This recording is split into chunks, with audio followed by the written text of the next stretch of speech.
ابھی فیصل وافدہ صاحب یہ بات بالکل ان کی درست ہے، فواد چوہدری صاحب کی، جو گراؤنڈ ریالٹیز بھی یہی ہیں، لیکن اگر آپ پولیٹیکلی دیکھیں جیسے بھی مائنز اینڈ منرلز کا معاملہ چل رہا ہے بلوچستان کے اندر، الگ وہ بھی اب نہیں ہونا، دیکھو نا جو مائن اینڈ منرل جو وہ بھی پھنس گیا معاملہ، وہ نہیں ہو سکتا۔ آپ کے خیال میں دیکھیں میرا ویو تھوڑا چودھری صاحب سے الگ ہے، ٹھوک بجا کے مائن اینڈ منرلز کا ہوگا، جیسے 26ویں ترمیم ہوئی تھی، اور ٹھوک بجا کے 27ویں بھی ہوگی جب بھی آئے گی۔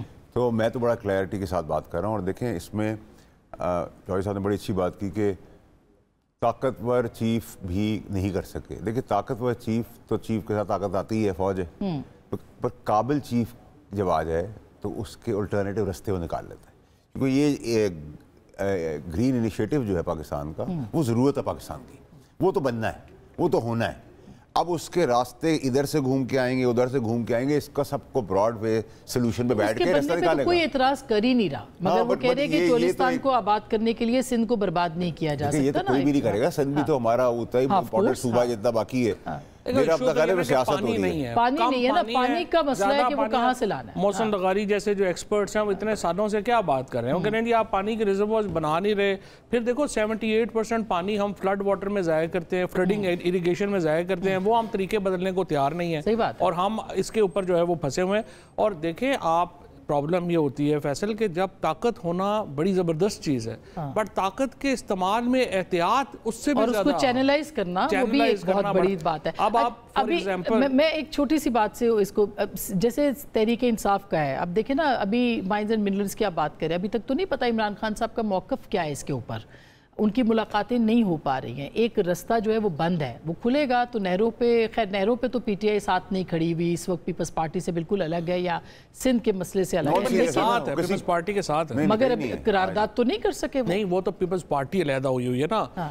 ایکچولی پی ٹی آئی کا جو آج میں نے موقف دیکھا ہے سینٹ میں، وہ تو پیپلز پارٹی سے بھی تھوڑا سا آگے ہے، وہ تو نیشنلسٹ اس کے ساتھ کھڑی ہے۔ تو یہ کیا پیپلز پارٹی اور پی ٹی آئی کو قریب نہیں لے آئے گی یہ بات؟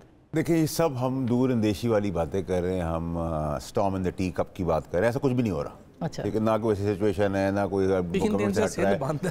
دیکھیں بند تو ہم 4 آدمی آپ اور میں سڑک پہ بھی کھڑے جائیں تو وہ ہم بھی بند کر دیں گے، یہ تو کیونکہ ریٹ آف دا گورنمنٹ نہیں ہوتی ہے ہمارے ملک کے اندر، ہمارے اندر جوڈیشل سسٹم میں ریفارمز نہیں ہوئے، تو ہر کوئی کہیں گھس جاتا ہے، کہیں توڑا پھوڑی کر دیتا ہے، کوئی کہتا ہے میں نے ریل بنانے کے لیے کام کر لیا۔ تو یہ تو آپ انکمپٹنس اور تو کوئی ڈیل نہیں ہو رہی ہے آپ کے خیال میں؟ آپ کہہ رہے ہیں ڈیل بنانے کے لیے مختلف چیزوں کے اوپر عمران خان صاحب کے ساتھ بھی تو رابطے ہوئے ہیں نا، آج امریکن سینیٹر کا بھی ایک آ گیا جو یہاں سے گیا ریپبلکن، تو کوئی ڈیل ویل کی؟ دیکھیں نہ ابھی تک تو ایز آف ناؤ تو میں آپ کو بڑا کلیئرٹی سے بتاتا ہوں، نہ کوئی ڈیل ہو رہی ہے نہ کوئی ڈھیل ہو رہی ہے، ٹھیک ہے۔ اور جہاں تک انہوں نے ایک سیاسی بیان دیا ہے کہ پی ٹی آئی کی ضرورت ہے اور فوج کی ضرورت ہے پی ٹی آئی، اور پی ٹی آئی کی ضرورت فوج نہیں ہے، یہ دونوں چیزیں ایک ساتھ کمبینیٹ کرتی ہیں، جتنے پاکستانی ہیں ان کے لیے ایکولی فوج بھی امپورٹنٹ ہے، اور فوج کے لیے بھی تمام پاکستانی جو پاکستان میں رہتے ہیں وہ سب امپورٹنٹ ہے، بلا تفریق کہ جی وہ کون سی پولیٹیکل پارٹی کا ہے، کس پارٹی کا ہے، کس پارٹی کا نہیں، سارے پاکستانی ہیں جو پاکستان میں رہتے ہیں، چاہے ہمارے مخالف یوں نہ ہو، لیکن ہے تو پاکستانی نا۔ تو یہ تو امیچور باتیں ہیں، اور کیونکہ اب کوئی کارڈ سارے ایگزاسٹ ہو گئے، سارے لوگ کمپرومائزڈ ہیں، پی ٹی آئی پاکستان بننے کی تیاری شروع ہو گئی، اس کی تک دوڑ میں سب بھاگ رہے ہیں، جو لڑائیں جھگڑے ہو رہے ہیں وہ کس لیے ہو رہے ہیں کہ پی ٹی آئی پاکستان کا سکندر کون ہوگا، وہ تو مقدر نے فیصلہ کرنا ہے، ٹھیک ہے۔ تو یہ سارا کھیل جو ہے مقدر تو فیصلہ کرے گا، تو ہم آپ کو بتائیں گے دوڑ میں 3 کون بچتے ہیں۔ ان کا بہت پیارا دوست ہے، وہ اس نے ٹویٹ کر دیا پرنسپلز پہ کہ حماد صاحب نے اب کچھ ہفتوں مہینوں میں سامنے آ جائیں گے، نارمل زندگی ہو جائے گی۔ تو یہ تو کھیل چلتا ہے، تماشا چل رہا ہے، تو آپ کو لگتا ہے کہ پی ٹی آئی جو ہے وہ خود ہی اپنے لڑائی کر کے ختم کر دے گی؟ اتنا آسان ہوتا ہے؟ اتنی بڑی بات؟ دیکھیں میری بات سنیں، میں خان صاحب کی بات نہیں کر رہا، میں پی ٹی آئی کی بات کر رہا ہوں۔ پی ٹی آئی ایکچولی تو جھنڈا جو ہے وہ خان صاحب ہے، اور خان صاحب ہی پی ٹی آئی ہے، یہ تو بڑی کلیئرٹی رکھے نا۔ لیکن یہ جو کمپرومائز لیڈرشپ ہے، مجھے 2.5 سال میں بتایا نا انہوں نے ابھی خان کو کیا لے کے دے دیا، اپنے لیے سب کچھ لے دیے، کہاں کھڑے ہیں، کوئی 3 میں نہ 13 میں، ایک دوسرے لڑائی جھگڑے کریں، پیسے بھی کھا رہے ہیں، کما بھی رہے ہیں، اقتدار میں ہی بیٹھے ہیں، مراد بھی لے رہے ہیں، گورنمنٹ کے ضامن بھی ضمانتی بھی خود ہیں، انڈرسٹینڈنگ جاتے ہیں، انڈرسٹینڈنگ سے آتے ہیں، قوم کو سب سمجھ آ گیا نا۔ اب دیکھیں وہ جو ولولہ تھا جو ہم پچھلے 1.5 سال پہلے دیکھتے تھے، وہ گراف بھی نیچے آ گیا، اب سوشل میڈیا پہ اگر آپ نے آگ لگانی ہے، تماشا کرنا ہے، وہ بھی کافی حد تک تھم گیا، لیکن رہ کیا گیا؟ کچھ رہ تو نہیں تھمایا واقعی؟ جو باتیں یہ کہہ رہے شیر افضل مروت صاحب بھی وہی باتیں کرتے تھے، ان کو پارٹی سے نکال دیا خان صاحب نے۔ نہیں ہے، دیکھیں بات یہ ہے کہ سیدھی بات ہے کہ پی ٹی آئی تو فیصل ووڈا صاحب نے ختم کر دی تھی نا شروع میں ہی، جو 9 مئی سے لے کے 15 تک جو ہے فیصل ووڈا صاحب نے ٹھڈے مکے مار کے ہمیں جیلوں میں ڈال دیا، اور جو ہے وہ ادھر ادھر ہو گئے، پی ٹی آئی تو ہم لوگ تھے نا, فیصل وڈا تھا, میں تھا, اسد عمر تھا, شاہ محمود قریشی صاحب تھے, حماد تھا, عمران اسماعیل, علی زیدی, یہ سارے لوگ ہم لوگ پی ٹی آئی تھے نا. اب وہ اس وقت پی ٹی آئی حقیقی, یعنی ہم اس کو یہ کہہ سکتے ہیں کہ پی ٹی آئی حقیقی, پی ٹی آئی تھی. اچھا اب اس کے بعد تو دیکھیے یہ جو سارے نئے لوگ ہیں نا, یہ تو سیاسی نومولود تھے نا. آپ جنرل سیکرٹری بنتے ہیں, 15-20 سال پالیٹکس میں لگاتے ہیں, پارٹی میں ہوتے ہیں, لوگوں کو جانتے ہیں, پھر بنتے ہیں, چیئرمین بنتے ہیں.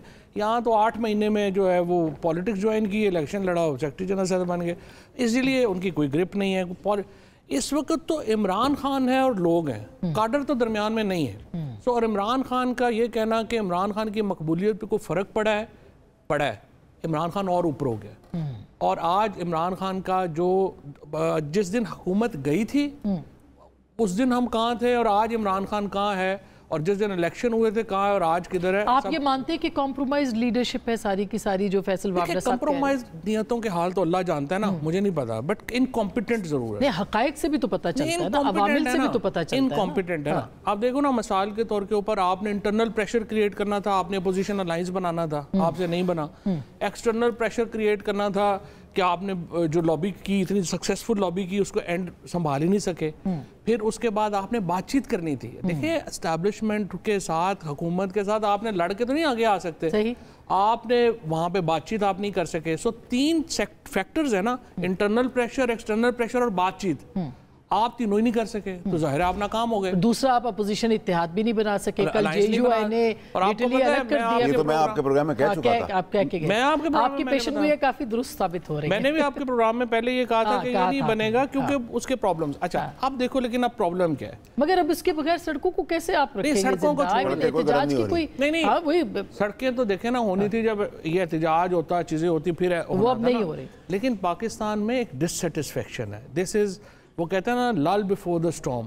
پرابلم یہ ہے, کوئی بھی ریاست, کوئی بھی ملک جو ہوتا ہے نا, وہ اس سچویشن میں اپنے آپ کو محفوظ تصور نہیں کرتا.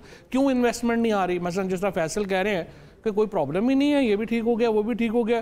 پاکستانی تو سارے پہلے دبئی لگا رہے تھے, اب دبئی کے بعد انہوں نے سینٹرل ایشیا لگانا شروع کر دیے پیسے. 1 روپیہ پاکستان میں کوئی لگانے کو تیار نہیں ہے. سارے آپ کے جو مین لوگ ہیں انویسٹمنٹ کے لیے, وہ تو آنے کو تیار نہیں ہے.